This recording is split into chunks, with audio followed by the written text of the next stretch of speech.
alin sa mga manok panabong at sa mga heritage breed ang magastos alagaan. So ito mga ka-farmer, i-mix natin yung patuka ng ating mga manok panabong. So ito, yung patuka. So bumili na naman tayo nito. So everyday, ang maubos nila is 2 kilo, 2 ganito na inerton. So yan. So ito, 1 kilo nito, hahaluan natin ng 1/4 nitong 7 kinds at saka 1/4 ng crack corn. Mga ka-farmers, yung inerton, napakabango.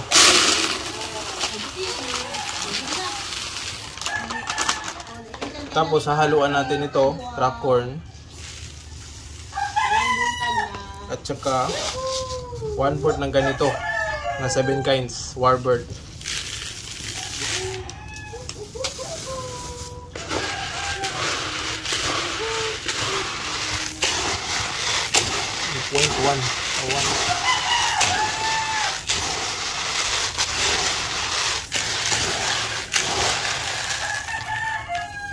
So ito na mga ka-farmers yung mixture na ipapatuka natin sa ating mga manok. So maraming grains dahil tag-ulan ngayon. So kailangan ng mga manok natin na grains para hindi sila ginawin. Alright?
Hello mga ka-farmers, welcome back to my channel. For today's vlog ay pag-uusapan natin ang difference between itong manok panabong at saka itong heritage breed.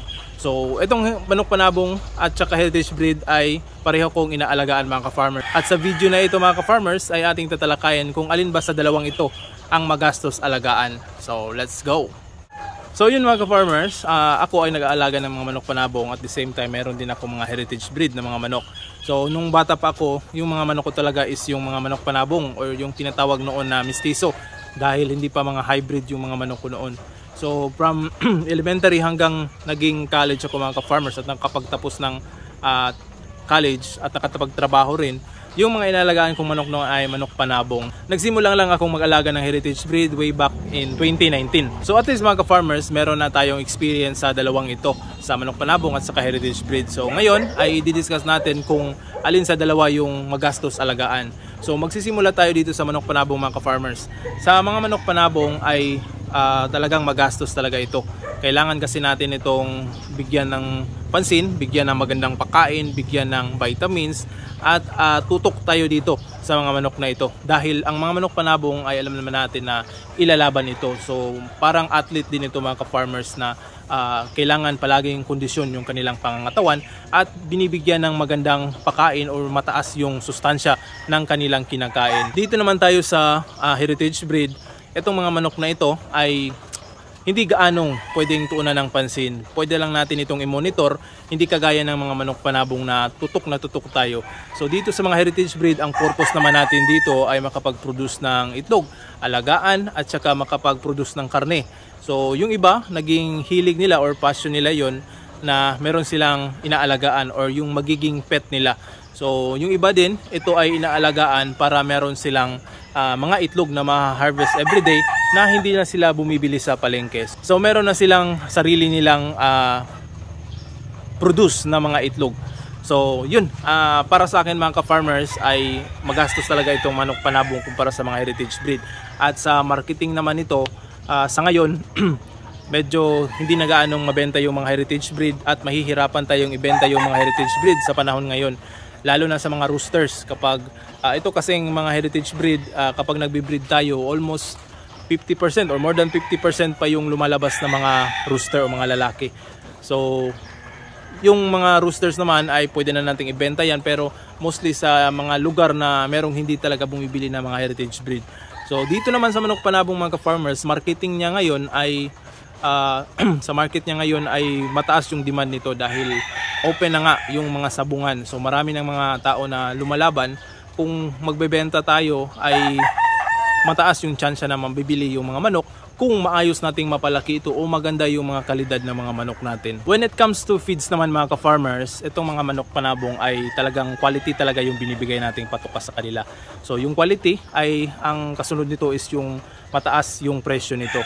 Kumpara dito sa mga heritage breed na pwede lang tayo magpakain ng medyo yung lower na price ng feeds at saka may mga alternative na feeds na pwede nating ibigay sa mga heritage breed. Dito sa mga manok panabong, hindi natin pwedeng bigyan sila ng mga alternative na feeds lang dahil siguradong mangangayayat o papayat yung mga manok nyo at hindi maganda sa mga manok na ganun yung build nila na simula bata pa sila hanggang lumaki dahil lamang sa talo talaga yan mga ka-farmers, yung mga manok na payat, sakitin.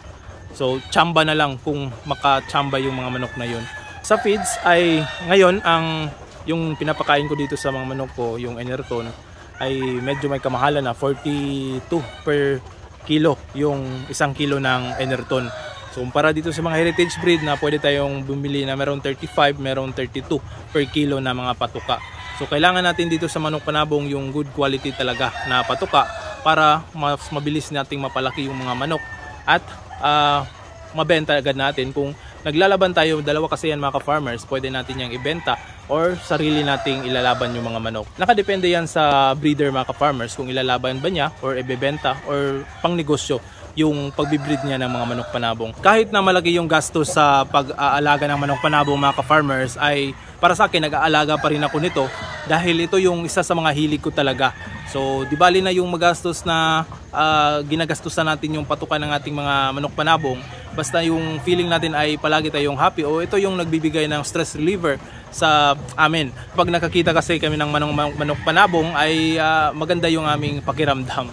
So makakarelate dito yung mga na mahilig talaga sa mga manok or nagbi-breed ng mga manok panabong. So yun lamang sa video na ito mga ka-farmers. Hopefully ay meron kayong konting natutunan sa ating ibinahagi at maraming salamat sa panonood.